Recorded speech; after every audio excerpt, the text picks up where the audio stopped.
Bom dia.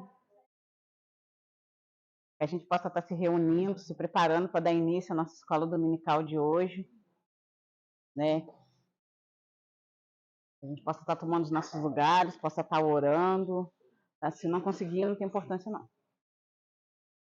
Que a gente possa estar tomando os nossos lugares, possa estar orando, nos preparando para receber aquilo que o Senhor tem para nos entregar nessa manhã.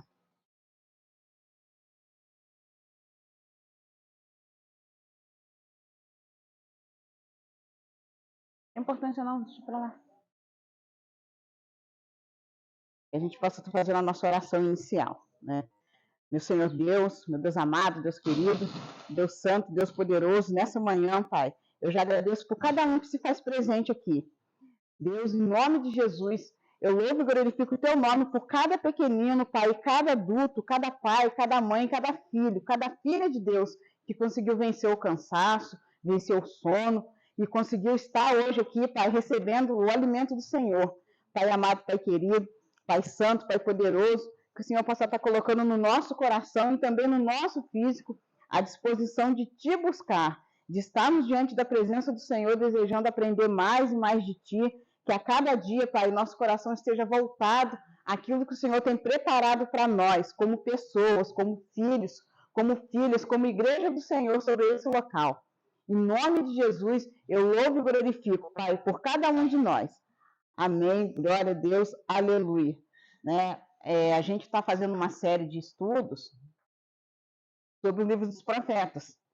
Né? Foi uma proposta, né, que o Ivan colocou para nós, e nós estudamos sobre os profetas, né? Aí na semana anterior,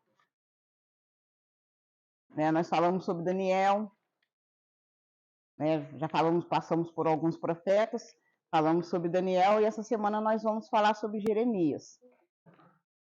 Por que a necessidade da gente falar, né, sobre os personagens bíblicos, né, que na verdade não é um estudo sobre os profetas, são os personagens bíblicos, né, e a gente está falando mais mesmo em relação aos profetas, porque é necessário que a gente conheça, né, a Bíblia.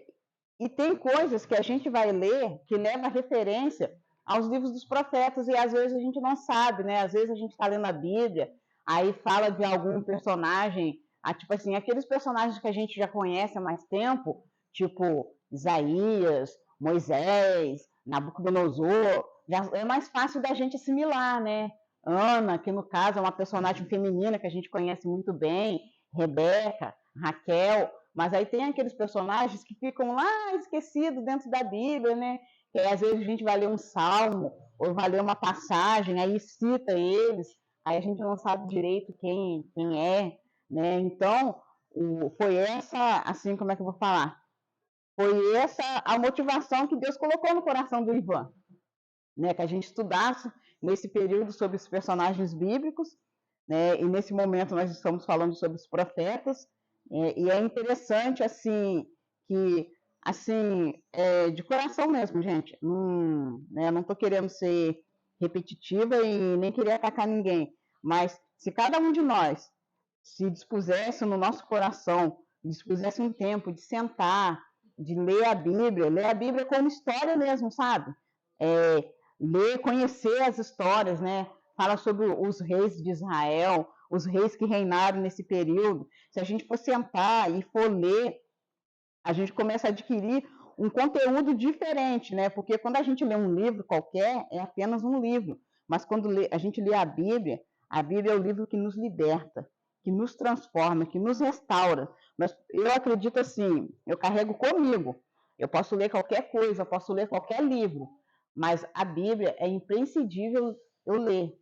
Tipo, a gente tem que se policiar em colocar essa rotina da gente ler a palavra. É importante, nem que a gente leia um versículo por dia, nem que a gente leia, tipo, uma passagem por dia, nem que a gente faz, tipo assim, um planejamento, tipo, esse mês, sei lá, vou ler Crônicas, vou ler Daniel, para que a gente conheça a palavra do Senhor, para que lá na frente a gente não venha sofrer por falta de conhecimento.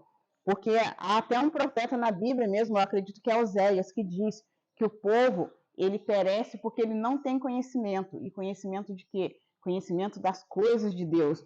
Então é necessário que a gente tenha acesso à leitura, que a gente tenha a disciplina de ter um estudo bíblico, de sentar, de pegar a palavra. Tipo assim, tem um momento de meditação? Tem um momento de meditação, porque meditação é uma coisa, estudo é outro. Meditação é assim a minha visão. Estou passando para vocês a maneira que eu enxergo, a maneira que eu faço.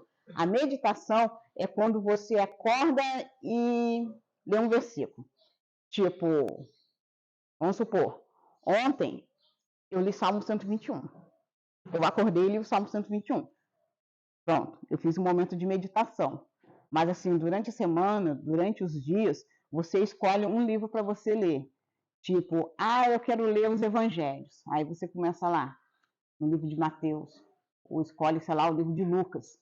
Aí você fica tipo um mês ou 15 dias, sei lá, cada um tem seu limite, seu tempo de leitura, cada um tem a sua velocidade e começa a ler. Aí você já cai na parte do estudo. Quando você se dispõe a pegar um livro e ler, você está estudando a Bíblia. A meditação é quando a gente levanta, ora, faz o nosso devocional, né, e pede, Senhor, fala comigo, me dá uma palavra. Aí a gente vai lá, abre uma palavra aleatória e lê, e Deus começa a trabalhar no nosso coração o tempo todo, o dia inteiro, sobre aquela palavrinha pequenininha, sobre aquele versículo curtinho que a gente leu. Por quê? Porque eu comecei assim, porque não tem como você pegar um livro grande e falar que você vai meditar naquele livro. Não, os livros a gente vai estudar. É a palavra, a gente vai tirando dia após dia para meditar. Então, assim, é importante que a gente tenha conhecimento. É importante que a gente leia a Bíblia, que a gente conheça a Bíblia toda, porque o engano está aí na nossa porta, né? As heresias estão aí na nossa porta. E se a gente não souber o que a palavra de Deus diz para mim, para você, tudo que o outro vier falar, vier te empregar, você vai sair dando glória a Deus e aleluia, sem saber por que você está falando, sem saber o que é que você está fazendo. E a Bíblia também fala que existem profetas que profetizam coisas erradas, que existem profetas que profetizam aquilo que a gente deseja ouvir, de acordo com o nosso coração, de acordo com o nosso desejo. São os falsos profetas, a Bíblia fala sobre isso. Se você for pesquisar, está lá dentro da Bíblia, nos livros de Pedro, de Timóteo, está mostrando o ensinamento que a gente tem que aprender a ser ensinado pela palavra, aprender a ser conduzido pela palavra. Então, por isso que eu estou fazendo esse comentário aqui. É importante que a gente conheça os personagens, é importante que a gente leia a Bíblia, é importante que a gente aplique o nosso coração em buscar, não só ter aquele momento rápido de meditação que a gente tira de manhã ou no final do dia, sei lá, cada um tem seu horário para fazer, mas a gente ter um tempinho disponível, nem que seja 1 hora, 40 minutos, tipo, vou ler um capítulo desse livro aqui, aí marca o livro lá e começa. Todo dia você lê um capítulo. Ou então você põe em áudio e ouve. Todo dia você ouve aquele capítulo. E a internet, ela também tem essa disposição. Tem as Bíblias que são faladas para a gente poder adquirir o conhecimento do que vem de Deus. Os livros que a gente lê, que são aqueles livros paralelos, eu leio livro sobre devocional, sobre instrução, eu leio sobre batalha espiritual. Esses livros são apenas conhecimento, são apenas conteúdo que a gente vai adquirindo. Mas o conhecimento real vem de dentro da Bíblia, né? Porque não adianta a gente adquirir um monte de conteúdo, ler um monte de livro, um monte de coisa, se a gente não dá importância para a palavra de Deus. É ela que traz cura, traz libertação, traz restauração, transforma a nossa história. A palavra de Deus transforma. É isso que a gente tem que ter bem ciente dentro do nosso coração. Então, seguindo aqui o nosso estudo, hoje a gente vai falar sobre o profeta Jeremias, né? Quem foi o profeta Jeremias? Qual foi a importância de Jeremias no período que ele viveu? O que ele fez? O que ele deixou de fazer? Quais foram os feitos dele, né? Como ele foi usado pelo Senhor naquele tempo, né? E muitas das vezes a gente olha assim, fala, nossa, mas aqueles homens eram tão usados, eram tão ousados, né? Por que eles eram assim? Porque eles eram cheios do Espírito de Deus, eles eram cheios também de obediência. Tudo que o Senhor falava para eles fazer, eles faziam. Eles não perdiam tempo, eles não ficavam assim, tipo, balançados, mas eles ouviam e obedeciam à voz do Senhor. Eles estavam mais sensíveis ao ouvir, né? E hoje a gente tem que estar tentando, de alguma forma, que seja da forma correta, está buscando que os nossos ouvidos estão sensíveis a ouvir o que Deus fala para a gente, a ouvir o que Deus pede da gente. Então hoje nós vamos falar sobre Jeremias. Alguém aqui tem ideia de quem foi Jeremias?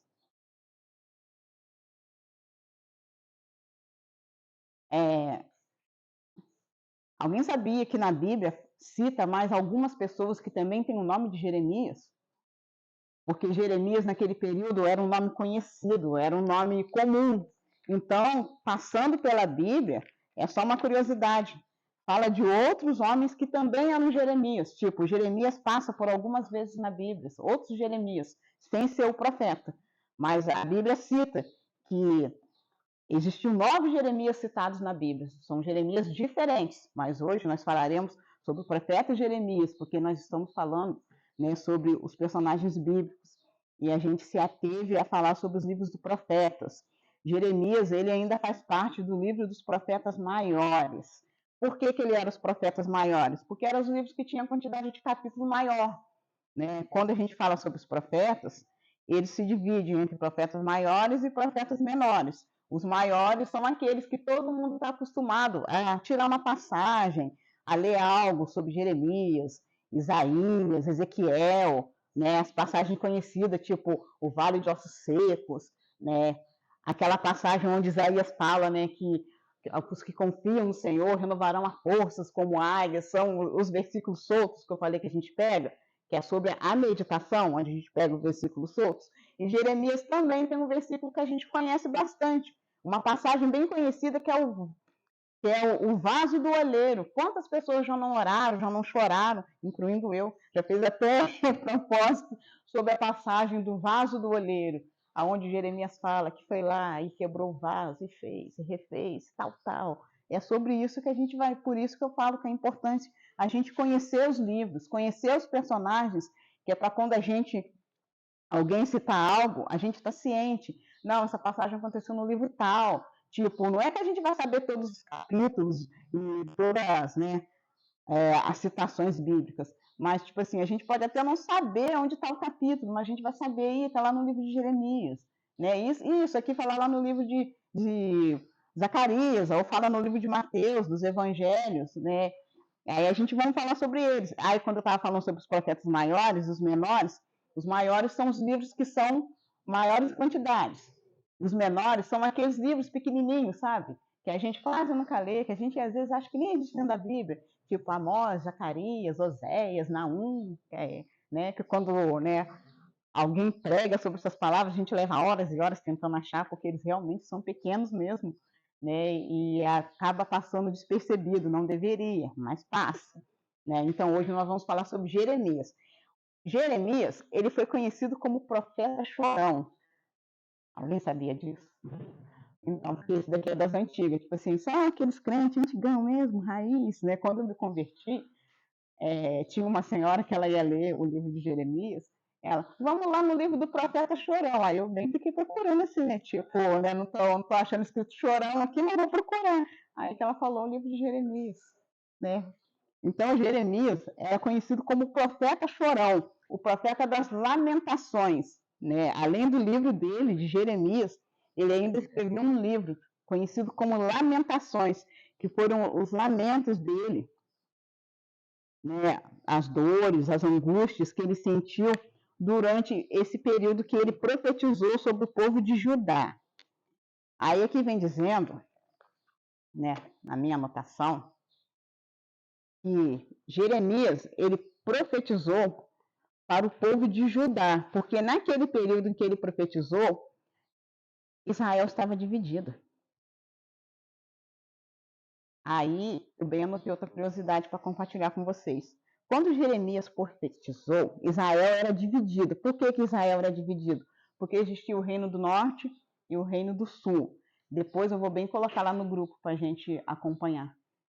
Quando fala sobre o reino norte e reino sul, vem lá depois de Salomão. A gente vai lá no livro de Reis, para saber sobre a divisão dos reinos, a gente entra lá no livro de Reis, lá no capítulo 12. 1 Reis 12 vem dizendo. Depois, se alguém quiser anotar e ler em casa, Primeira Reis 12 vem dizendo sobre a divisão dos reinos, né? Foi logo assim depois, né, que Salomão se tornou rei, e aí, no caso, né, Salomão veio falecer e o filho dele, o Roboão, pegou o reinado no lugar dele. Aí vem explicando, né, o que levou, né, a ser dividido. Tem até uma história, né, que conta entre eles, né, que nesse período, Roboão, ele resolveu fazer as coisas do jeito dele, né. Salomão faleceu, Roboão tomou o reinado, né, se tornou rei no lugar do pai dele, e aí houve uma divisão entre o povo. Aí ficou dividido, o reino do norte e o reino do sul. Quando a gente lê esses livros assim, crônicas, Primeira, Segunda Reis, fala sobre eles. É interessante também a gente dar uma passada de leitura nesses livros. Primeira, Segunda Crônicas, Primeira Reis, Segunda Reis, né? Quando a gente falou sobre Ezequiel, não, quando a gente falou sobre Elias e Eliseu, a gente deu uma passada lá no livro de Reis. Aí no finalzinho do livro de Reis vem contando Salomão. Aí como vem contando Salomão, vem contando a história do filho dele. É aonde vem mostrando a divisão dos reinos. Né? Tá lá em 1 Reis 12. Se alguém quiser anotar para depois ler, a gente anota e lê depois, mas eu vou ver se eu consigo colocar, quando for colocar a explicação aí do estudo, vou ver se eu consigo passar essa anotação para vocês. E aí, 1 Reis 12 vem falando sobre a divisão dos reinos. Mas nós estamos aqui para falar necessariamente de Jeremias. Então, nós vamos lá no capítulo 1 de Jeremias. Jeremias 1.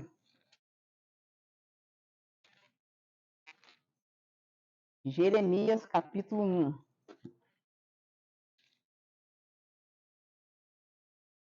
A vocação de Jeremias.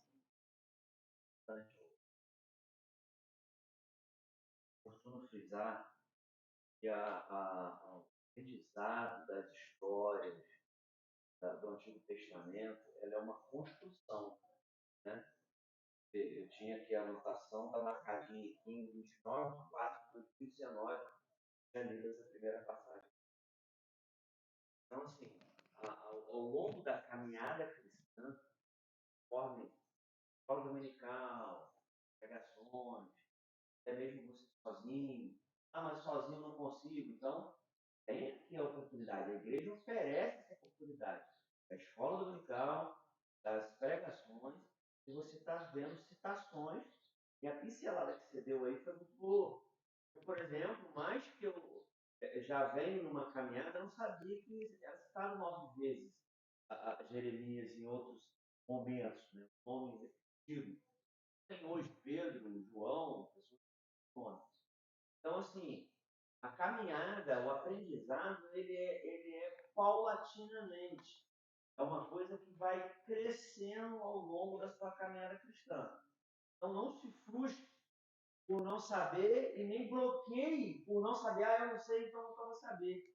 Não, a caminhada cristã, ela vai nascendo dentro de você, o aprendizado do Antigo Testamento, a história de onde veio Jesus, a história por que esse povo é separado por Deus. Deus é um Deus muito grande de juízo. A gente vai ver um pouquinho.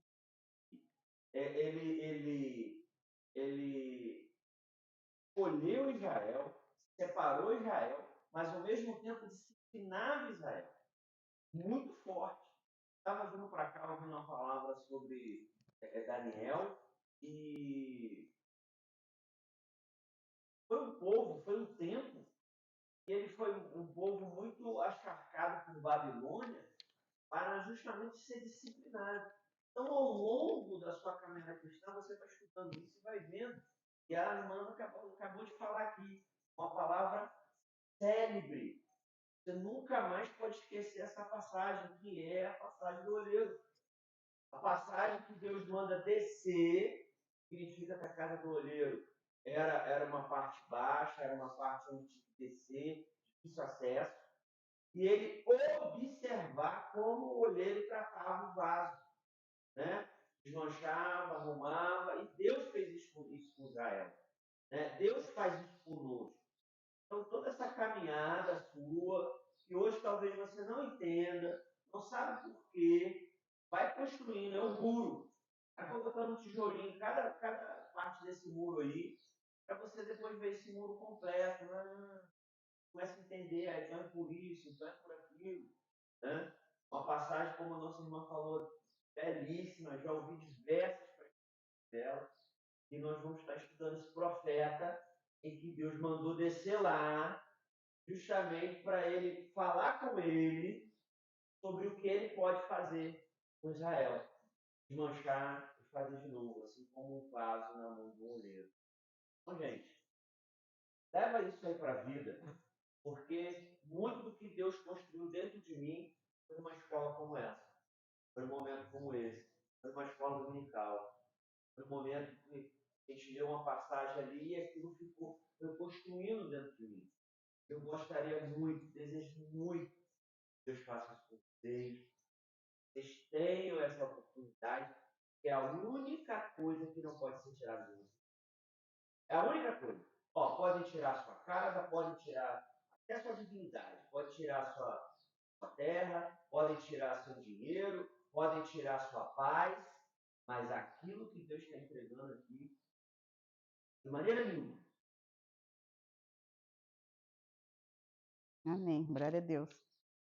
Aí Jeremias 1 fala sobre, né, o chamado dele e a vocação. Alguém quer ler? Começa aqui, ó. Até conversei. 10. É. A vocação de Jeremias.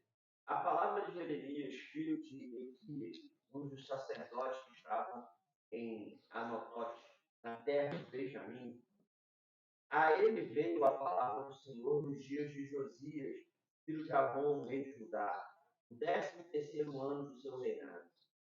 E também nos dias de Joaquim, filho de Josias, rei de Judá, até o fim do ano, 1/10 de Zedequias, filho de Josias, rei de Judá, e ainda até o fim do mês do exílio de Jerusalém. Versículo 4.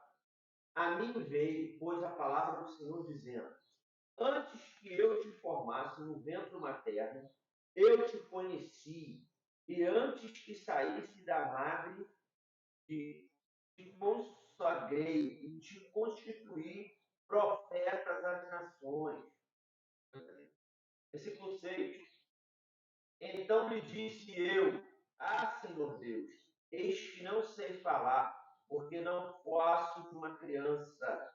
Versículo 7. Mas o Senhor me disse: não digas, não posso, não passo de uma criança, porque todos os que eu te enviar irás, e tudo quanto eu te mandar farás. Versículo 8, marca aí a sua Bíblia aí. Não temas diante deles, porque eu sou contigo para te livrar, diz o Senhor. 9. Depois estendeu o Senhor a mão, tocou-me na boca, e o Senhor me disse: eis que ponho na tua boca as minhas palavras. Versículo 10.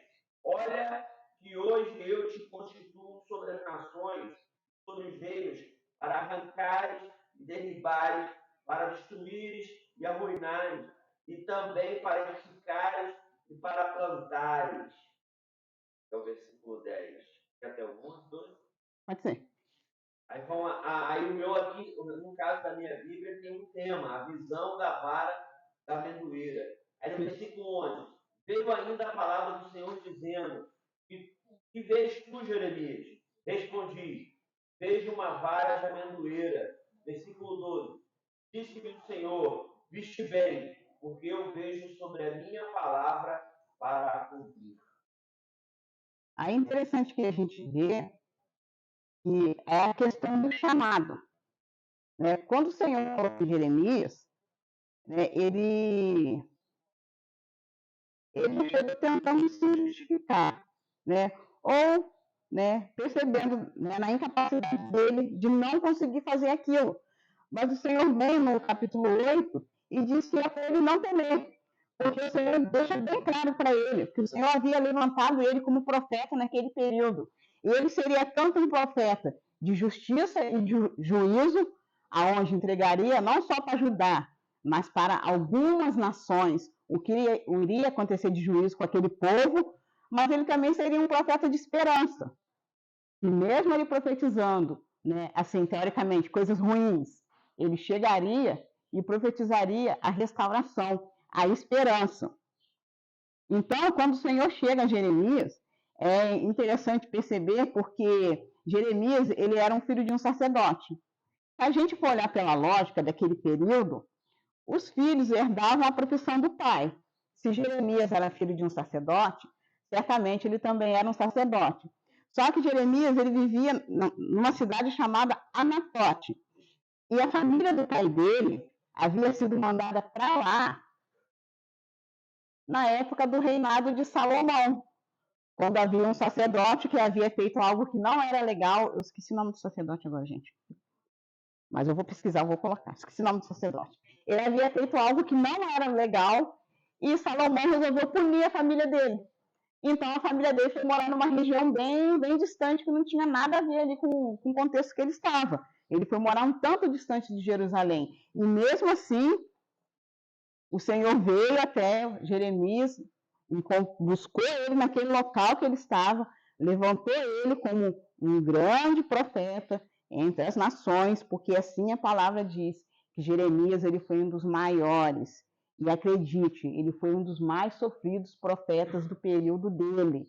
Né? Ele profetizou antes de vir Daniel, antes de vir Ezequiel, porque ele ficou 40 anos profetizando. Então, ele passou por 4 ou 5 reis. E nesse período que ele foi profetizando, ele enfrentou o exílio da Babilônia. Ele foi um dos profetas, né? Não sei se foi o primeiro, mas foi um dos profetas que enfrentou esse exílio da Babilônia. Então, tipo, Jeremias, ele sofreu muito. Ele teve que enfrentar reinados que muitas das vezes não foi amistoso com ele, né?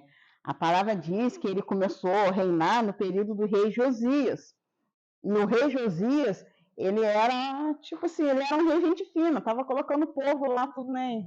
Alinhando o povo, colocando o pessoal direitinho, trazendo de volta a adoração ao Senhor, lançando fora toda aquela sujeirada lá que o pessoal tinha trazido, de ídolos, essa coisa toda. E Jeremias começou a profetizar nesse período. Mas aí, durante esse período que Jeremias começou a profetizar, ele já teve visões de coisas ruins que aconteceria com o povo de Judá. Né? Ele teve muitas visões, e as visões dele não foram coisas agradáveis. Né? E assim, eu acredito que trazendo, né, para a nossa vida, quando chega um profeta e diz coisas boas para a gente, o nosso coração fica feliz, porque a gente quer ver coisa boa. Agora, quando chega um profeta trazendo um juízo sobre a nossa vida, sobre a nossa cidade, a gente já fica assim, tipo, um tanto abatido ou até mesmo revoltado, né? Porque, né, quando eu estava lendo, pesquisando sobre ele, eu falei assim, poxa vida, ele começou a reinar num período bom, né? Na outra Bíblia que eu li, eu acho que foi a Pentecostal, até dizia que o Josias era um bom rei. Aí depois ele já enfrentou alguns reis que não eram assim tão amistosos e enfrentou um período que não era tão bacana para ele profetizar. E mesmo assim, ele deu crédito àquilo que o Senhor falou para ele, ele enfrentou as dificuldades que ele teve que enfrentar como pessoas, porque a palavra diz que ele teve que viver solitário, né? O Senhor não permitiu que ele tivesse família. Está dizendo que o Senhor chegou para ele e permitiu que ele não constituísse família, até porque o ministério que ele teria era um ministério pesado, um ministério doído. E aqui vem dizendo que Jeremias ele profetizou 40 anos. Né? Ele teve uma vida, um ministério de 40 anos, e durante esse período que ele profetizou, ele começou lá no rei Josias e terminou lá no rei Zedequias. Aí vem dizendo, ele passou por Josias, Joacás, Joaquim e Zedequias. Né? E teve um dos reis que veio denominado lá pelos egípcios, né? Quando Judá acabou cedendo e sendo vencido pelos egípcios. Colocou um rei que não era um rei muito bacana, era um rei muito perverso, muito idólatra. E eu creio que Jeremias sofreu muito nesse período, porque quando você é uma pessoa do Senhor que foi colocado em um ambiente onde você tem que levar o alinhamento que Deus colocou nas tuas mãos, colocou na tua boca, você tem que compartilhar aquilo dentro de um ambiente que não é muito agradável, que não é muito sociável, um ambiente até mesmo hostil, né? Onde você leva a palavra, você prega a palavra, o Senhor te levanta como profeta naquele local e o que você recebe é só pedrada sobre a cabeça, né? Eu não estou dizendo aqui que meus profetas têm que ser abraçados, beijados, carregados no colo, não, né? Porque o que o Senhor colocar na boca do profeta para entregar, ele tem que entregar. Eu só estou tentando formar o cenário em que Jeremias viveu, né? Um cenário onde ele trabalhou, que foi um cenário que não foi nem um pouco agradável, né? E se a gente for olhar hoje, nos nossos dias, a visão profética que a gente tem é completamente diferente da visão profética da Bíblia, né? Porque os profetas que profetizaram no período bíblico, normalmente eles não profetizavam coisas bacanas, eles profetizavam coisas difíceis, coisas duras, né? E hoje, né, quando a pessoa vai procurar um profeta, uma profecia, né? Como o pessoal gosta de falar, vai atrás de profetada, ele quer ouvir a parte que é agradável, a parte legal, né? Se um profeta chegar e vier para ele e falar que ele tem que alinhar umas coisas ali, né? Que precisa colocar uns negocinhos no lugar, né? Para que Deus mova na vida dele, certamente ele não vai receber isso com o coração muito feliz, né? Mas se um profeta chegar e falar para ele que lá do outro lado da rua tem um baú do tesouro esperando ele, poxa vida, ele vai amar o profeta o resto da vida, né? Vai, poxa, Deus me ama mesmo e o profeta me ama mais ainda, né? Ou seja, a correção é mais difícil da gente ouvir e aceitar do que a palavra de aprovação. Por quê? Porque nós somos humanos, gente, né? Nós somos humanos, nós somos carne e osso. E a gente tem essa tendência, né? Quando a gente é corrigido, a gente fica meio tristinho, meio deprimido mesmo, né? Porque a gente quer mais ser aprovado, né, do que ser provado. Mas enfim. Aí vem dizendo que ele profetizou durante 40 anos, ele passou por esses reis, né? E ele enfrentou o período da invasão da Babilônia, né? Eu acho que ele foi um dos primeiros profetas a enfrentar esse período da Babilônia, porque logo depois dele vem Ezequiel, vem Daniel, e vem aqueles profetas que a gente não se lembra direito, tipo Sofonias, Naum, né, que são os livros menorzinhos que, né, a gente tem aquela dificuldade de acabar encontrando, né, mas Deus quebra isso na nossa vida, né? É tudo graduado, né? Na medida que a gente vai lendo, na medida que a gente vai se interessando, né, vai mexendo mais, a gente vai se abrindo para poder ler e lendo mais ainda, né? Aí ele vem dizendo aqui que logo assim que Jeremias foi chamado, Jeremias teve duas visões.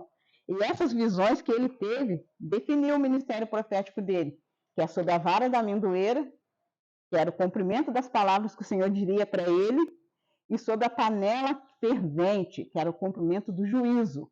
É onde diz que Jeremias era o profeta chorão, porque ele sofreu muito, né, com as coisas que o Senhor entregou a ele, para ele entregar para o povo que estava vivendo de uma maneira que não era para viver. O povo, ele estava andando numa idolatria gigante, estava tipo, de qualquer jeito, para eles tudo estava bem, tudo estava bacana, e o Senhor foi lá e levantou Jeremias para dar uma sacudida no povo. E Jeremias acabou sofrendo, não só no físico, mas também no seu espírito, porque Jeremias era um homem sensível que o Senhor falava, né? E embora ele levasse uma palavra difícil de se ouvir, ele também acabava sofrendo com as próprias coisas que ele entregava, porque ele sabia que aquilo lá vinha da parte de Deus e ele sabia que aquilo lá ia se cumprir entre o povo dele e ele não ficou isento. Tipo, só o povo que vai sofrer, eu vou ficar aqui de boa na minha. Não, ele não ficou isento. Portanto, ele viu coisas se cumprindo, coisas aos quais até ele acabou sofrendo. E tem uma passagem que fala, né, que teve um período que ele acabou indo para o Egito. Quando o povo teve que fugir, ele foi junto. Foi praticamente forçado. Aí a gente vai caminhando aqui pela história de Jeremias. Aí eu queria lá no... Eu achei interessante que no capítulo 36 do livro de Jeremias, eu bem queria compartilhar isso com a gente. Lá em Jeremias 36.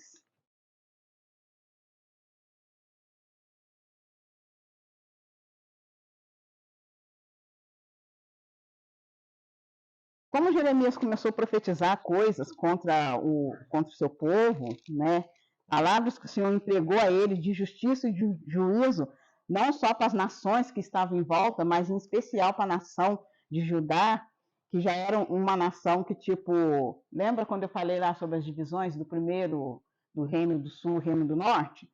Então, eu acredito que tudo começou a dar ruim quando eles dividiram, né? Tudo começou a dar ruim quando eles dividiram, porque eles viviam debaixo de uma promessa, viviam debaixo daquilo que o Senhor tinha dito, até, né, que a história vem dizendo lá em Reis, que Salomão morreu, o filho dele tomou o reinado, aí o filho dele achou por bem não seguir, né, corretamente, né, os caminhos do pai dele, e acabou se dividindo.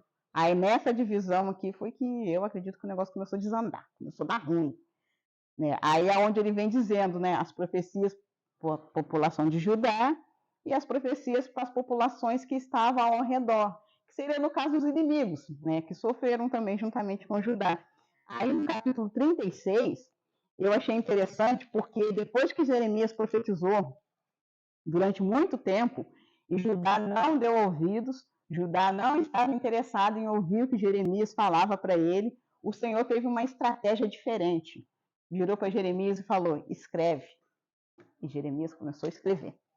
Aí está lá no capítulo 36 dizendo que Jeremias, de 36 de 1 a 4, ele vem dizendo que Jeremias ele foi e, né, no versículo 4 diz que ele arranjou, tipo, eu não sei se é escriba, um secretário.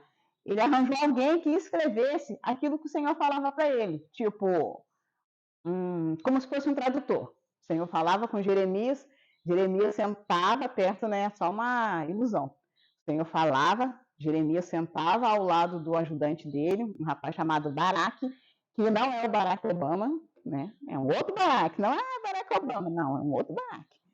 Sentou lá e falava, ó, fala aí, Deus está falando isso. Aí ele ia lá, colocava lá no livrinho lá.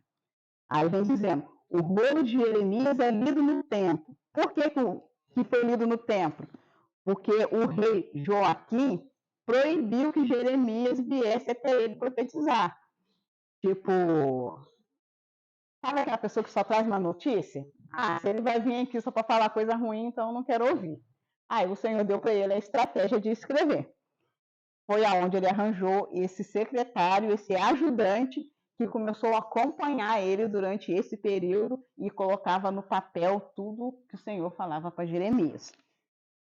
E esse papel era lido no templo. É interessante e muitas das vezes acontece conosco. Você às vezes tem sonho, quando o sonho é bom, a gente, poxa, show de bola, quer que aconteça. Quando o sonho é ruim, a gente fica ali pensando, se eu quero bem, sonho que eu aconteça, sonho ruim não aconteça. Né? E é muito interessante nos dias de hoje. Nos dias de hoje, Deus não deixa falar através da palavra dele, exortando o povo dele, alertando o que está acontecendo. Muitas das vezes a gente fica igual os Israel. A gente lendo aqui, né? Poxa, Israel não ouviu, mas a gente faz igualzinho. A gente não dá ouvido, a gente acha que é conosco, não dá uma atenção devida à palavra, a gente pede, lê. Mas Deus está falando. Mas uma coisa eu ouvi hoje, e isso já tem atuado muito na cabeça, é que uma hora Deus dá paz, uma hora Deus para, uma hora Deus fala não e acabou. Então, assim, Deus quer misericórdia de nós, tá? Eu acho que está muito breve, está muito próximo. Deus fala um basta, inclusive para toda a imundície feita com o nome dele, para toda a desobediência. Deus, toda a história, quem lê, sabe o que eu estou falando. Toda a história mostrou que Deus, uma hora do basta. Tanto no mal como no bem. Deixou o povo padecer por 400 anos na mão do Egito, 70 anos, um pouco mais de 70 anos na mão da Babilônia, para poder dar um basta para o pessoal. E o pessoal ia voltar tudo de novo. Mas você vê que a coisa não muda. Aí Deus mudou. chegou o tempo, é por isso que vocês têm que entender qual é a função de Jesus. Chegou o tempo que Deus falou, deu basta, vou destruir a terra. Não dá mais para eu subjugar e a galera continua. Aí, opa, Salvador levantou a mão e falou, não, eu compro eles com sangue. Por isso que derramou o sangue, por isso que está aqui hoje vivendo na graça. Porque alguém pagou com sangue isso. Alguém falou, foi lá e comprou essa briga para nós. Entendeu? Então a gente tem que ter esse entendimento do porquê a gente fala, porque naquela é muito interessante. A pergunta é mais importante do que a resposta. A gente pergunta por quê, como é que foi essa história aí? Jesus foi lá e morreu por nós. Porque chegou um tempo que não tinha mais como ter o juízo, nós íamos,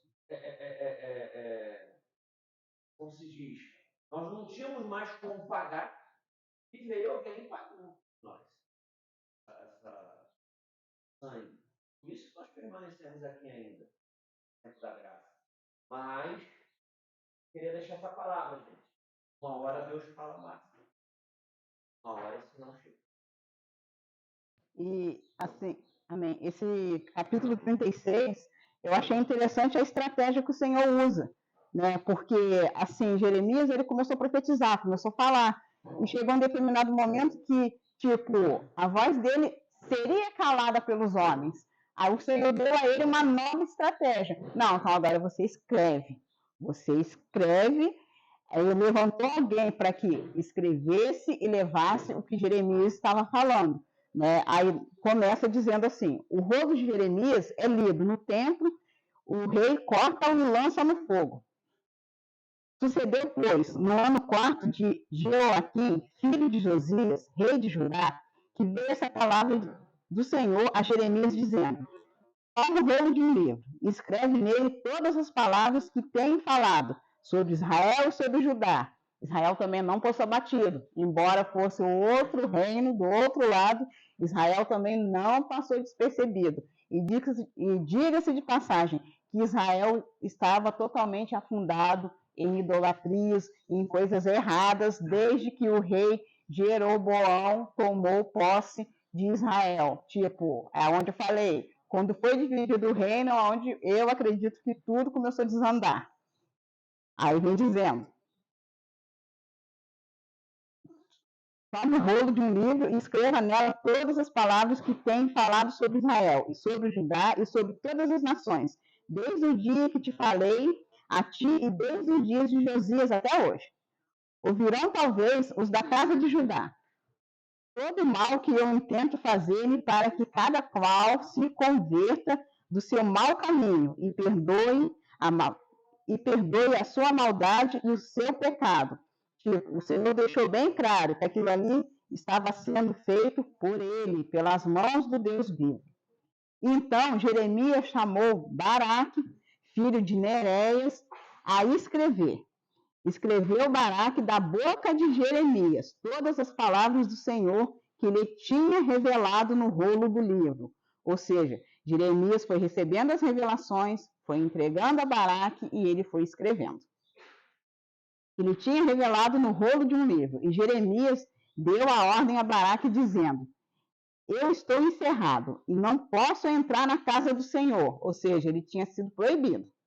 Então, pois tu lê pelo rolo que escreveste da minha boca as palavras do Senhor aos ouvidos do povo na casa do Senhor, no dia de jejum, e também aos ouvidos de todos de Judá, vindo das suas cidades, lerás.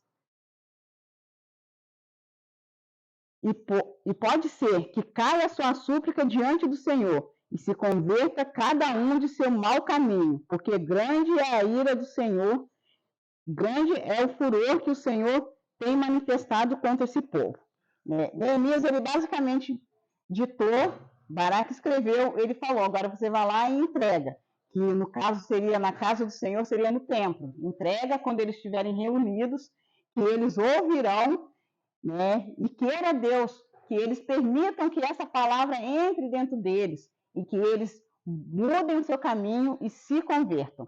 Foi mais ou menos isso que Jeremias quis dizer. Por que eu quis compartilhar isso? Porque eu quis compartilhar a questão da estratégia. Mas aí, quando eu estava lendo, eu vi também que, antes de Jeremias começar a profetizar, o povo que já estava todo enrolado, todo desandado, eles faziam naturalmente, tipo, eles estavam nos seus maus caminhos, estavam por caminhos tortos, mas ainda assim, eles faziam questão de estarem na casa do Senhor, de estarem confraternizando, ouvindo a palavra, recebendo a instrução, embora eles não seguissem. Ah, por que você está falando isso? Porque lá no começo, lá no capítulo 7, Jeremias, ele entra no templo e dá uma sapecada no povo, lá em Jeremias 7, lá no comecinho. Aí vocês me perdoam, gente, porque eu peguei picado. Eu fui num pedaço, fui no outro, fui num pedaço, fui no outro. Aí Jeremias 7, quando o povo começou, né, a andar por caminhos que não eram legais, começou a desviar do caminho do Senhor, esse povo, o povo de Judá, né, que é o povo separado, que é da onde veio Cristo, né? Que Jesus é o leão de Judá, porque ele é da tribo de Judá, né? Às vezes, outra coisa que a gente também não sabe, né? Tipo assim, eu também não sabia porque que falava que Jesus era o leão de Judá. Depois, quando eu fui ler lá sobre a genealogia, aí que eu fui ler a história de Jacó, dos filhos, aí que eu descobri que Jesus era descendente de Judá, da onde ele ganhou o nome de leão de Judá. Né, que às vezes a gente canta, né, mas a gente nem sabe o que está cantando, né? Tem um louvorzinho que fala, né, que Jesus é o leão de Judá. Aí lá em Jeremias 7... Mais ainda, quer ver uma também, que foi há pouco tempo que eu vi. Jesus, por que o cego Bartolomeu gritou Jesus, filho de Davi? Sabe?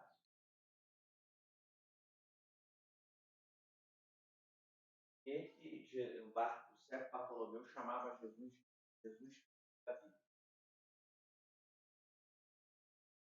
Ele veio lá, o povo judeu não existe neto, nem tataraneto.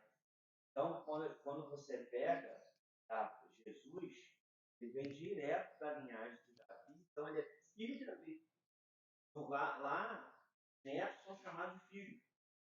Então, seguindo a sequência, Jesus, filho de Davi. E esse cego, mais que cego fosse,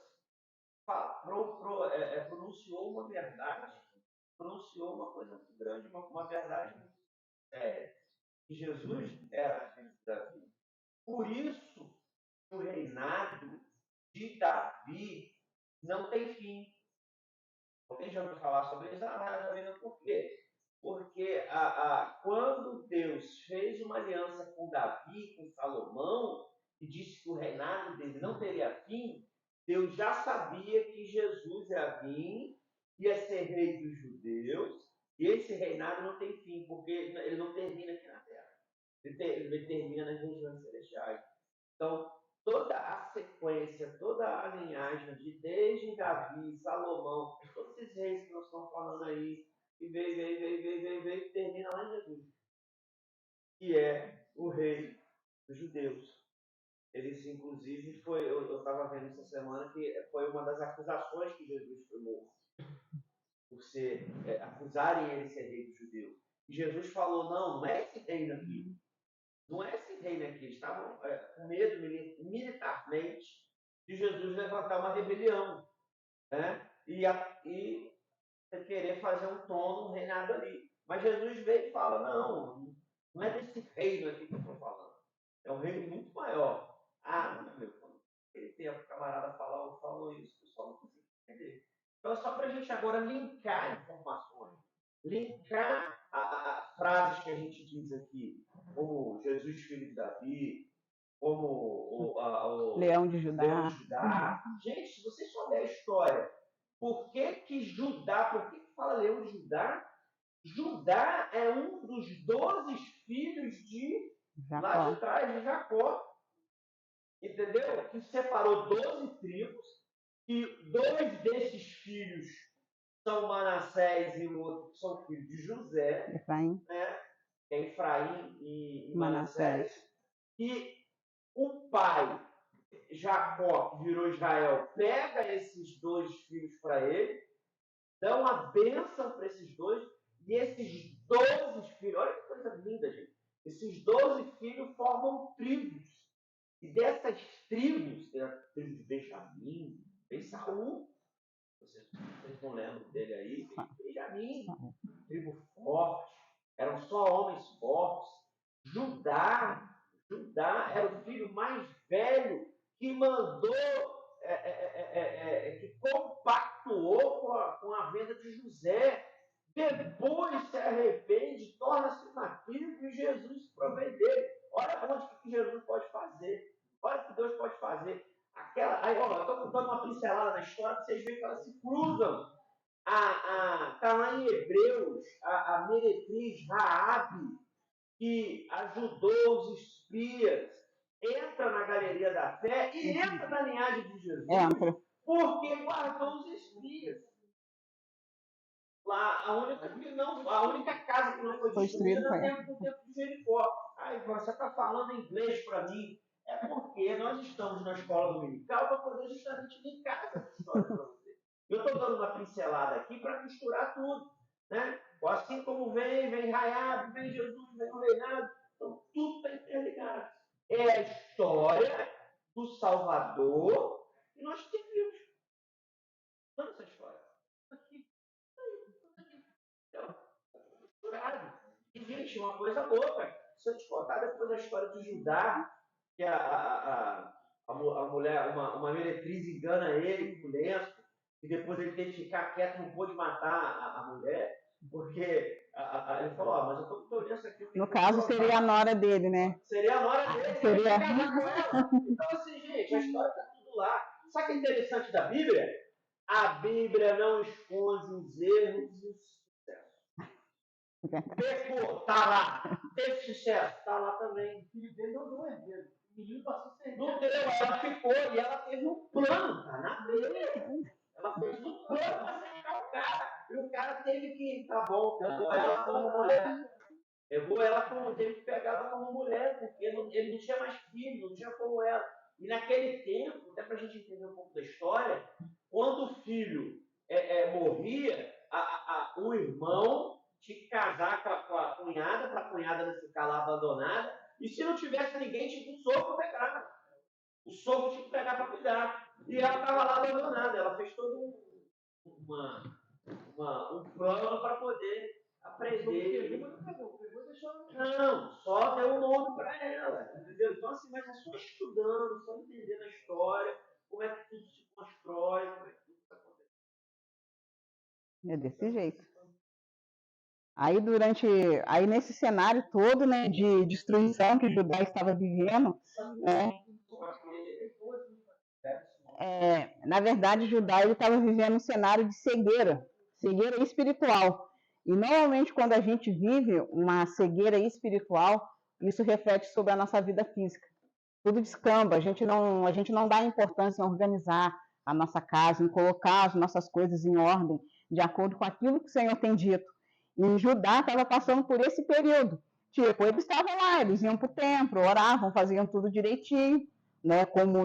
Como dita a religião, eles estavam dentro do templo, eles faziam parte do templo, mas as palavras do Senhor, as ordenanças de Deus, né, que estavam lá no livro da lei daquele tempo, né, que não entrava no coração deles. Tipo, eles viviam como é que eu vou dizer? Como se fosse uma vida a dois. Eles tinham uma vida no templo e tinham uma vida diferente lá fora. Né? Aí, se a gente for fazer um paralelo, hoje em dia também não é muito diferente. Né? Hoje em dia, né, há pessoas que ainda vivem uma vida a dois. Tem uma vida dentro da casa do Senhor e para o lado de fora, como o Senhor Jesus ainda não alcançou o coração da pessoa, porque a pessoa ainda não se permitiu, mas pela graça e misericórdia, né, todos nós nos renderemos ao Senhor, porque assim diz a palavra dele, que todo joelho se dobrará e toda língua confessará que o Senhor é o nosso Salvador. Então, eles vão vivendo essa vida paralela, né? E Jeremias olha para eles tendo essa vida paralela, onde eles estavam no templo, faziam os ofícios do templo, mas também estavam vivendo num lamaçal de pecado, de idolatria. Jeremias chega no templo e começa a chegar lá e, como se diz, né, a jogar no ventilador. Ó, vocês estão aqui dentro do templo, mas né, vocês estão vivendo de qualquer jeito, vocês não estão de acordo com as ordenanças de Deus, embora estejam aqui dentro, e por isso o juízo cairá sobre vocês. Aí ele vem dizendo lá no capítulo 7, né, eu perdi o versículo que eu marquei. Aí vem dizendo, vem do 7 em diante, né? A palavra que foi dita de Jeremias pelo Senhor, dizendo: Põe-te à porta da casa do Senhor, e proclamai ali esta palavra, e dize: Ouvi a palavra do Senhor, todos de Judá, vós que entrais por essa porta para adorares ao Senhor, assim diz o Senhor dos Exércitos, o Deus de Israel: melhorai os vossos caminhos, e as vossas obras fazei habitar neste lugar. Não vos vieis palavras falsas, dizendo: Templo do Senhor, templo do Senhor, templo do Senhor é este. Mas deveres, melhorados os vossos caminhos e as vossas obras. E se deveres fizer juízo entre o homem, entre o seu companheiro, e não oprimir o estrangeiro, o órfão e a viúva, não derramar sangue inocente neste lugar, nem andar após outros deuses para o vosso próprio mal, eu vos farei habitar neste lugar, na terra qual dei aos vossos pais, de século em século, e eis que vos confieis em palavras falsas que para nada são proveitosas. Ou seja, Jeremias, ele chegou no tempo e falou, gente, era como se alguém chegasse aqui, né, Deus me livre, tá? Prendido em nome de Jesus, como alguém chegasse aqui e falasse, tenda, vocês estão aí dentro, né? Todo mundo, vocês são certos quando vocês estão aí dentro. Mas quando vocês estão da porta para fora, vocês fazem um monte de coisa errada. Mas o Senhor me disse que se vocês se converterem de verdade, não serem crente da porta para dentro e ser descrente da porta para fora, eu vou derramar bênção sobre vocês. Mas como vocês estão crente da porta para dentro e descrente da porta para fora, fazendo errado, fazendo coisas que não agradam ao Senhor, vocês estão em idolatria, em pecado, e não estão nem aí, não estão preocupados em se alinhar, o Senhor vai trazer a justiça e o juízo para cima de vocês. Foi mais ou menos isso que Jeremias fez. Aí eu estava assim, imaginando, né, comigo, né? Imagina acontecendo isso hoje. Primeiro, o cara vai parar no Facebook, que vai ter alguém que vai postar. Vai gravar e vai postar. Já começa aí. Né, que esse período de mídia é algo muito sério na vida do ser humano, né? Qualquer coisa vai falar no Facebook. Segundo, o cara ia ser processado. Tipo assim, quem é você para falar que eu tô assim, que eu tô assado, que eu tô torto, que eu tô distorto? Já ia começar por aí. Aí é onde a palavra vem dizendo que Jeremias, ele foi um dos profetas que sofreu pra caramba. Lembra quando eu falei no começo que quando a gente recebe uma profecia bacana, a gente fica feliz? Mas quando a gente recebe uma profecia de conserto, a gente fica assim, ligeiramente estressado, querendo matar o profeta. Esse cara aí tá fora do azeite, está fora da visão. Ele está profetizando porque fizeram fofoca de mim para ele. É mais ou menos assim, né? Que a gente fala, que a gente imagina. A gente pode não verbalizar, mas a gente imagina dentro da gente. Então foi esse cenário que aconteceu com Jeremias. Quando o Senhor levantou Jeremias, que Jeremias começou a sentar a mamona no povo lá, sentar a verdadeira vara no pessoal, o pessoal ficou doido com ele. Falou, cara, a gente tem que dar um sumiço nesse homem. Esse cara, ele não tá bem. Porque, tipo, a gente está fazendo e acontecendo e não está acontecendo nada com a gente. Ele está viajando, né? Como se Jeremias tivesse enlouquecido. E ele chegava, e ele falava, e ele entregava, e tudo aquilo fazia mal para ele, porque ele sabia que ele estava entregando algo que vinha da parte de Deus, ele sabia que ia acontecer, não sabia o dia, não sabia a hora, mas ele sabia que aconteceria. Aí foi aonde ele recebeu, né, esse nome carinhoso de profeta chorão, porque ele se sentia muito mal e ele sofria muito com tudo isso, porque o sentimento que ele tinha era o sentimento que o próprio Deus vivo tinha de ver a nação dele se perdendo, a nação dele andando por caminhos que não era para andar, a nação que ele escolheu, que ele separou, que ele levantou para fazer a diferença, não estava fazendo a diferença, estava sendo igualzinho às outras nações. Aí a gente para e pensa, bom, se ele separou o povo de Israel para ser um povo diferente, Por que o povo de Israel não foi diferente? Né? Eu acredito que isso aí seja o desejo de aceitação, gente. Né? É coisa minha, né? Comentário pessoal meu. Né? Eu acredito que seja um desejo de aceitação. Sabe quando você está dentro da sua casa e só você, assim, é da igreja? Ou quando você é um adolescente, só você da sua sala é um menino, uma menina de Deus? Aí você começa, tipo assim, a ser meio oprimido porque você está ali fazendo aquilo que o Senhor determinou. Aí você já começa a ficar meio sufocado e já começa a misturar no meio da multidão. Eu acredito que foi isso que aconteceu com o povo de Israel, né? Porque o povo de Israel, poxa, né, pode-se dizer que era o plano perfeito. Mas aí foi lá, mas mesmo assim, o Senhor lançou justiça, lançou juízo, mas o Senhor tinha amor por eles.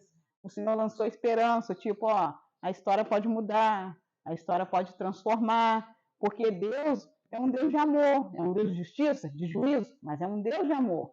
E muitas vezes, esse Deus de amor, ele vai agir com justiça para poder mostrar o amor que ele tem pela gente. Né? Às vezes é necessário, para que a gente não fique de qualquer jeito. Né? Eu trago assim, é como se fosse dentro da nossa casa. A gente está lá cuidando da nossa família, cuidando do nosso filho.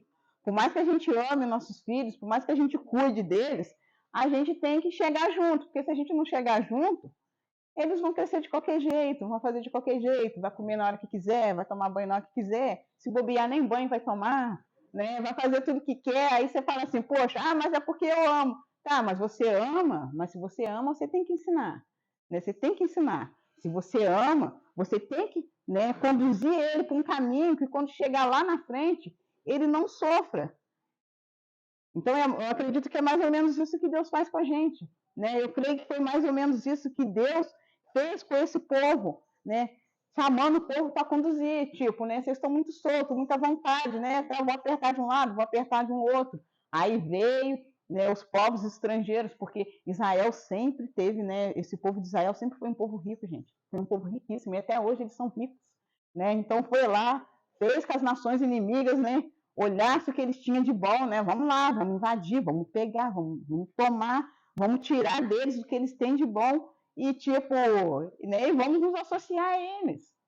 E o Senhor sempre cuidando do seu povo, sempre levantando homens e mulheres para que fosse lá e levasse, né? A palavra do conserto, né? A palavra do caminho certo. E hoje também acontece isso com a nossa vida. O Senhor levanta sempre alguém para trazer, né, uma palavra de conserto, de acordo com o que o Senhor fala dentro da tua palavra. Ele vai levantar alguém para nos orientar, para nos direcionar, para caminhar junto com a gente, né, para que a gente seja fortalecido naquilo que o Senhor tem para entregar para a gente.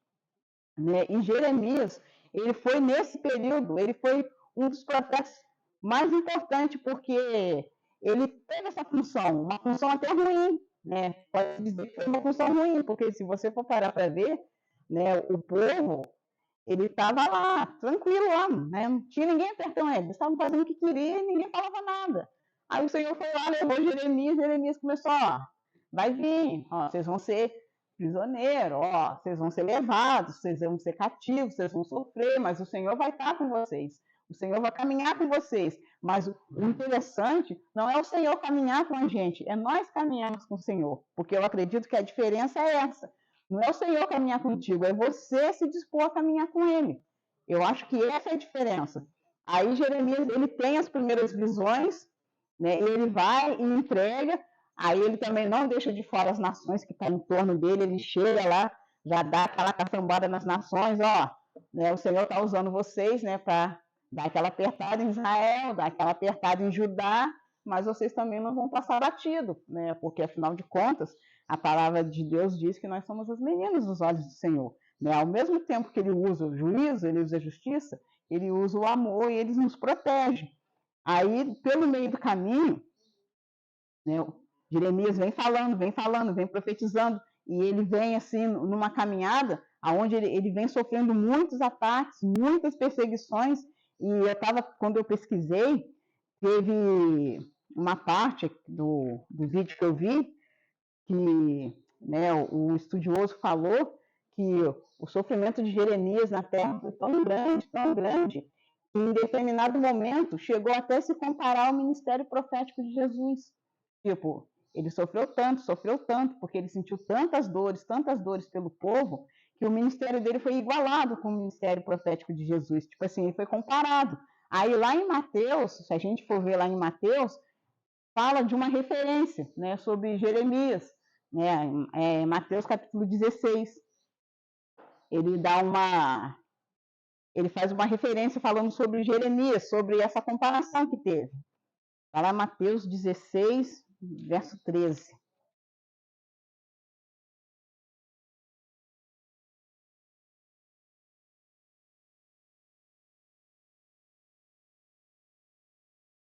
Aí Mateus 16, 13, ele diz assim, né? Quando 16, 13 e 14. Aí ele vem falando, né, que é quando Pedro, né, o título é a confissão de Pedro, né, Mateus 16, ele começa com Jesus comentando sobre o fermento dos fariseus, né, que na verdade Jesus aqui estava comentando sobre a contaminação do povo, né, Jesus estava lá com seus discípulos, né, ensinando, orientando o povo lá no capítulo 16 de Mateus, vem dizendo, né, fala sobre o fermento do fariseu, onde Jesus conversa com o povo, né, aí os seus discípulos estão lá ouvindo os ensinamentos, né, e Jesus já dá, né, aproveita para dar um alinhamento no pessoal lá, né, nos discípulos dele, né, cuidado, né, com o fermento do fariseu. Aí ele vem dizendo aqui no versículo 16, né, quando fala a confissão de Pedro, aí Mateus 16, 13. E chegando Jesus à parte de Cesareia de Filipe, interrogou seus discípulos, dizendo: quem dizes aos homens ser o filho do homem? Tipo, o que eles falam de mim? Aí diz, eles disseram, uns é João Batista, outros Elias, que era um dos profetas, ou outros Jeremias. Aí por que eles compararam que Jeremias a Cristo? Porque eles acreditavam que Jeremias ele ia ressuscitar, ia trazer, né, essa reforma, essa restauração, essa esperança que o povo de Israel tanto desejava. Eles acreditavam que Jeremias iria ressuscitar, né? Dentro da cabeça deles, dentro do pensamento deles, né? Eles acabaram associando. Aí, quando esse estudioso fala sobre isso, ele cita esse verso, dizendo que alguns falavam que Jesus se comparava a Jeremias, ou que Jeremias se comparava a Jesus.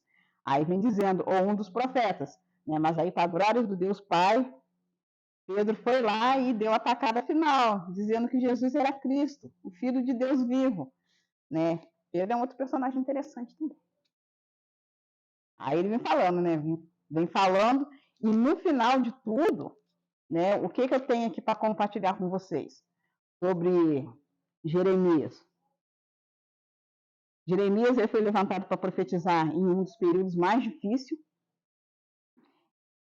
Eu acredito que ele seja um dos profetas que mais sofreu, tanto fisicamente quanto também espiritualmente, porque ele sentiu as dores que o Senhor Deus sentiu pelo teu povo, que estava desencaminhado, que estava saindo dos caminhos que não eram para sair, né? E Jeremias ele foi um homem que ele viveu solitário, né? Porque aqui os outros profetas teve família, mas Jeremias, o Senhor não permitiu que ele tivesse família. Eu tinha marcado, mas acho que é no capítulo 16 que fala que Jeremias, ele, né, o Senhor permitiu que ele ficasse solitário, né? Não só o Senhor colocou na mão dele, né? Que ele não constituísse família, né? De repente era, sei lá, para que ele, né, não se associasse com o povo, né? Para que através da vida dele o povo, né, conseguisse enxergar o que estava dentro do coração de Deus em relação ao povo, né? Aí ele vem, né? Eu vou dar uma olhada lá, acho que é no capítulo 16, deixa eu conferir aqui, se é no capítulo de Jeremias 16, né? Jeremias 16 diz que o Senhor não permitiu que ele tivesse família, e eu creio, assim, né, no meu entendimento pouco, que essa solidão que o Senhor permitiu que Jeremias sofresse, era para que ele sentisse exatamente o que Deus sentia, né?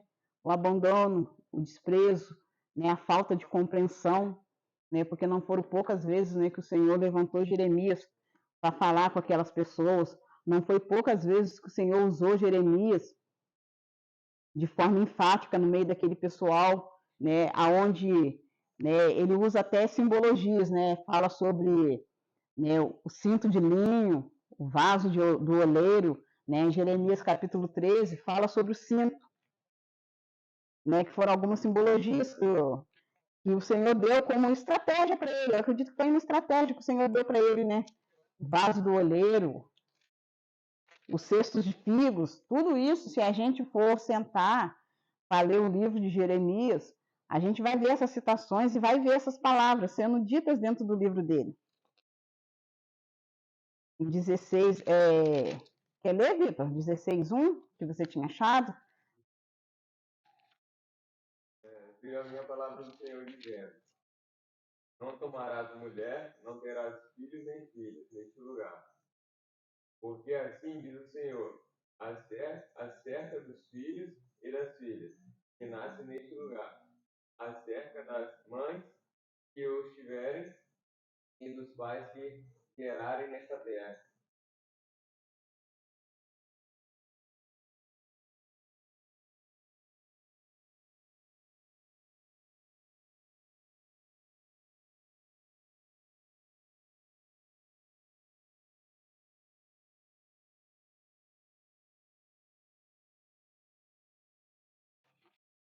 Aí o Senhor vem falando, né? Vem indicando ele, né, que era melhor que ele não tivesse família, porque né, a função que ele exerceria era uma função muito pesada.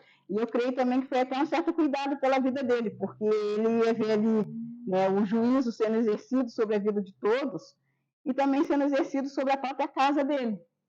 Né? Então o Senhor, né, colocou essa palavra para ele, para que ele não tivesse família, né? E eu, como eu tinha falado antes, eu acredito que essa solidão que o Senhor proporcionou a ele era para que ele realmente sentisse, né, o pesado coração do Senhor, né? Como aquele povo pesava no coração de Deus, e assim Jeremias sentiu. Aí ele vem, né, a palavra diz que teve alguns momentos que ele teve até que fazer, né, algumas ilustrações, algumas analogias, né? Aí vem falando sobre o cinto de linho, no capítulo 13, sobre o vaso do oleiro, né, Jeremias 18:1, que eu creio que é o mais conhecido, né, que é o que nós mais conhecemos, né. Aí eu queria até ler a passagem, né, do vaso do oleiro, né, Jeremias capítulo 18.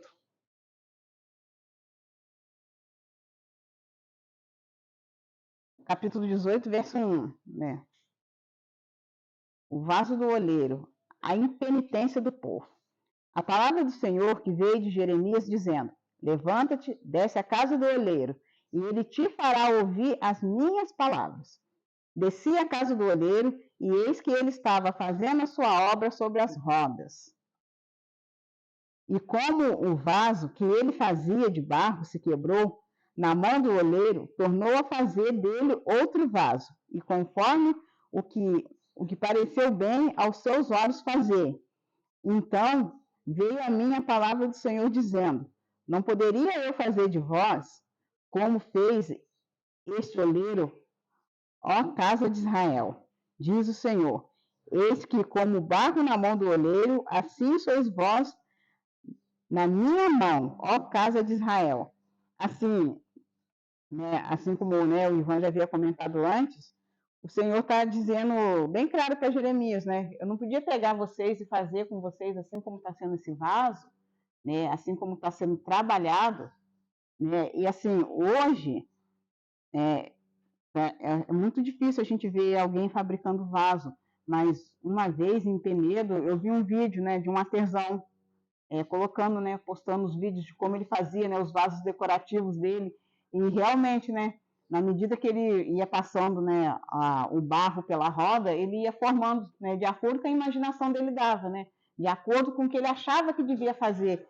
E quando o Senhor levou Jeremias até lá, assim, na minha visão foi o seguinte: o Senhor disse assim, Jeremias, se você olhar para esse vaso, se você olhar para esse barro, sendo moldado, desmoldado nas minhas mãos, você não acha que eu sou capaz de fazer isso com vocês? de moldar vocês segundo a minha vontade, de moldar vocês segundo o meu querer, segundo o meu coração. Aí ele diz: vocês não acham, né, no meu entendimento, que eu também não seria capaz de moldar vocês tanto para a minha honra ou tanto pela minha desonra? Porque assim, quando o Senhor executou o juízo sobre o povo, aquele povo foi desonrado. Aquele povo de Judá foi envergonhado. E tudo, veio do maligno. Não, não veio do maligno, veio da mão de Deus. E muitas das vezes, trazendo para a nossa vida, trazendo para a nossa realidade aqui, a realidade de hoje que nós vivemos, né? Abre um parênteses aí para o meu comentário. Há coisas que ocorrem na nossa vida que a gente vira e fala: é porque o inimigo está me amassando. Não, não é, nem sempre. Muitas das vezes é o Senhor que está te moldando, está te podando, está te lavando, te limpando, te alinhando para que você cumpra o propósito dele. Né? Porque o Senhor deixou bem claro que ele faria. Né? Então, a gente tem que se atentar a isso. O Senhor veio vindo e veio falando com Jeremias, o Jeremias foi observando o vaso, e aí ele vem de novo dizendo, né, vem cumprindo em Jeremias a palavra que ele disse: eu levantei você para derrubar, para colocar justiça, para colocar juízo, mas também eu levantei você para levar esperança, para levar uma nova visão para esse povo, para falar para eles que apesar de tudo que eles fizerem, de tudo que eles fazem, de tudo que eles deixam de fazer, eu estou aqui com eles, eles não estão abandonados. E hoje na nossa vida é do mesmo jeito. Apesar de caminhos tortuosos que nós andamos, ou caminhos tortuosos que nós ainda insistimos em andar, Cristo Jesus foi para a cruz para que nós hoje tivéssemos vida. E vida com Cristo, é uma vida de paz, uma vida abundante, porque foi para isso que o Senhor veio, para que a gente tivesse vida. Esse foi o propósito dele. Então, hoje, né, o que foi profetizado pelos profetas lá atrás, se a gente for trazer para a nossa realidade, o Senhor também levanta hoje homens e mulheres para entregar aquilo que ele deseja, seja dentro da tua igreja, ou seja no meio do seu povo. Ele chega e levanta, ele dá sinais, ele mostra, né? Mostra através da natureza, mostra através de eventos, tipo, né? Eu posso exercer a justiça, posso exercer o juízo, mas eu também exerço o amor em cima de vocês. E foi isso que eu fiquei meditando, né? Quando eu comecei a estudar essa palavra, quando eu comecei a estudar sobre esse profeta. E assim, é interessante que a gente busque realmente no Senhor, né? O que Ele tem desejado, o que Ele tem planejado para nós. Mas que nós busquemos, primeiramente, conhecer o Senhor cada dia mais. Conhecer Ele a cada dia mais através da Tua palavra, através da Bíblia Sagrada, porque a palavra do Senhor é viva. A gente ficar lendo no livro de Jeremias, a gente começa a associar. Tem coisas que aconteceu aqui dentro do livro de Jeremias que a gente vê acontecendo hoje. Né? Tipo assim, a palavra de Deus, ela não é, né, como tentam colocar dentro da nossa mente, tentam colocar no meio da população, que é uma palavra morta, está praçada. Não, a palavra de Deus é a palavra viva, é a palavra real, é a palavra que se cumpre. E dia após dia ela vai se cumprindo. Dia após dia ela está se cumprindo na nossa vida. Para que a gente fique atemorizado, morrendo de medo? Não, para que a gente olhe e creia nas Escrituras e creia que há um Deus que tem todo cuidado com a nossa vida, né? Que no meio de tudo isso, de tudo que aconteceu com aquele povo, o Senhor ainda assim cuidou deles. E se o Senhor cuidou deles, por que Ele não cuidaria de nós? Você falou aí, então, conhecer o próprio Jeremias, Deus falou com ele do que se agrada. Né? Está lá em Jeremias 9, versículo 23. Se você pudesse abrir aí, olha que coisa linda aí, ó. Jeremias 9, versículo 23. Coisa linda aí. Assim diz o Senhor: não se glorie sábio na sua sabedoria, nem o forte na sua força, nem o rico nas suas riquezas. Mas o que se gloriar, glorie-se nisto, em me conhecer, saber que eu sou o Senhor, faço misericórdia e juízo, porque dessas coisas me agrada. veio para completar, dizendo que Deus se agrada daquele que quer conhecer Deus. De que forma podemos conhecer, Ivan, além da oração, além da intimidade, de fechar a porta do seu quarto, dando a palavra? E eu quero te dizer mais. A palavra, ela te fortalece. Você está sentindo fraco, sobrecarregado, cansado. Começa a poucos versículos. Pode ser no Novo Testamento, seja no Antigo Testamento. Leia alguma coisa, tire a dúvida com a gente. Fala da palavra, você vai ver como é que a palavra te fortalece. Entendeu? Nos momentos mais difíceis, seja qual for ele, a palavra é tão rica, tão eficaz, ela tem o poder de elevar os seus pensamentos a Deus. Ela tem o poder de fortalecer você no momento mais difícil da sua vida. Não importa o que está acontecendo. Porque eu chego aqui, gente, eu chego aqui às vezes muito cansado, até mesmo sobrecarregado da semana. Mas quando a gente começa um pouquinho um versículo, falar de Deus, começa a falar de Deus, é notório. O meu espírito se alegra no Senhor. O meu espírito tem sede de aprender do Senhor. E eu saio diferente. E é meu desejo do meu coração. Por isso que se reúne. Por isso que se chama reunião. Poder estudar, poder falar do Senhor. Isso eleva você.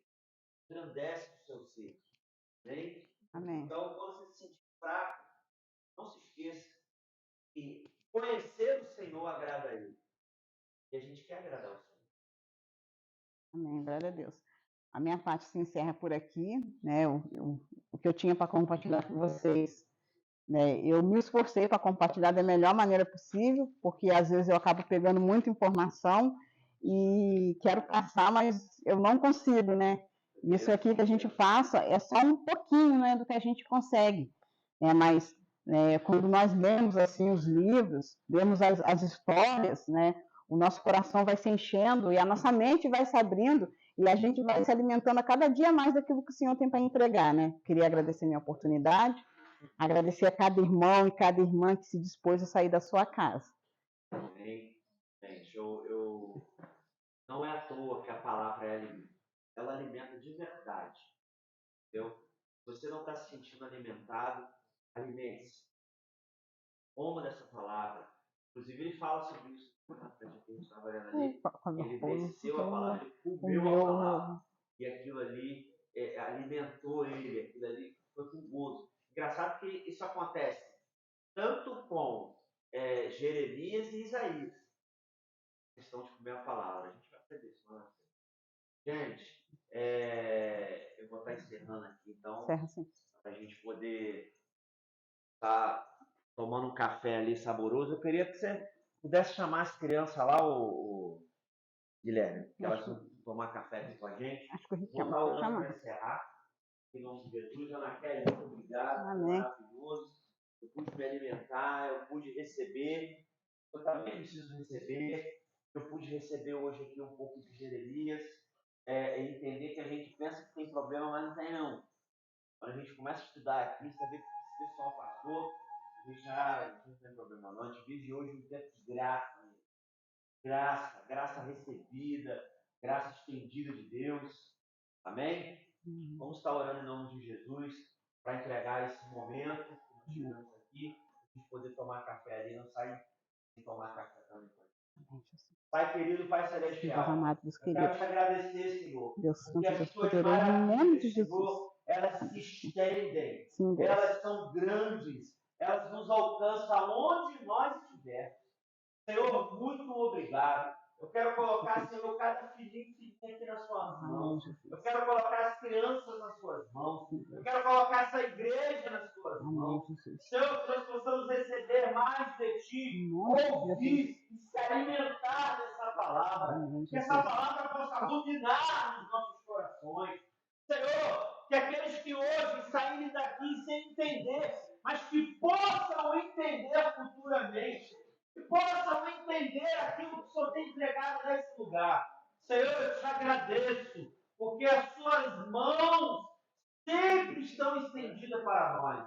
Pai, eu coloco esse alimento, Senhor. Eu quero agradecer, Senhor, pela vida de cada jovem, cada pessoa que fez esse alimento, que se propôs estar na tua obra, se propôs ajudar. Senhor, Pai, que o Senhor não deixe faltar nada, nem sabedoria, nem discernimento na vida de cada um. Pai, é o que nós te pedimos e agradecemos nesta manhã, em nome de Jesus. Amém, Jesus.